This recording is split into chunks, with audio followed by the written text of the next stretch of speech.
สวัสดีค่ะโอ้ยหนาวสิพาทุกคนไปหาหอยแครงฝนตกได้วันนี้นะง่ายสบายที่สุดคืออาชีพครีเอเตอร์เนี่ยแหละเพิ่นว่าเด้มันกับบ่ง่ายดอกอาชีพยังก็ได้พี่น้องพอมันกันแหละอาชีพครีเอเตอร์นี่เห็นบ่ฝนก็ตกก็ต้องออกไปหาคอนเทนต์ได้ยืเฮือนมีคอนเทนต์บ่มันก็มีอยู่แต่มันก็เป็นอย่างที่แบบซ้ำซากทุกคนเราก็อยากไปหาอะไรแบบไม่ใหม่ทำนะแม่อาชีพแดกก็บ่ง่ายดอกพี่น้องอีหลีอย่าว่ามันง่ายดอกถ้าเป็นคนขี้ข้านอุปสรรคแข้งหลายถ้าขยันเขาก็แนมเป็นแบบว่าก็ไม่เป็นไรฝนตกเราก็ตกหนักเราก็กลับมาแม่นบ่ก็แบบนั้นไปตัวเนาะพี่น้องมันอย่างมันนี่ออฟฟิศคือปิดไปจ้ะชีวิตเนาะทุกคนเนาะถ้าแนวให้เป็นอุปสรรคมันก็เป็นอุปสรรคถ้ามองให้เป็นโอกาสมันเป็นโอกาสฝนตกมานี่บรรยากาศไม่ดีคิดว่าไม่มีคนเต็มพี่น้องคนเยอะเหมือนเดิมทางสิบปี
ตกแล้ว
คนหลายขนาดฝนกระตกจ้ะ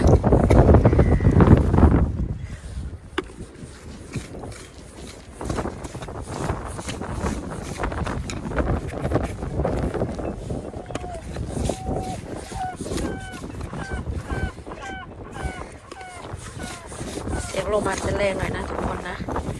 สู้ไปด้วยกันนะ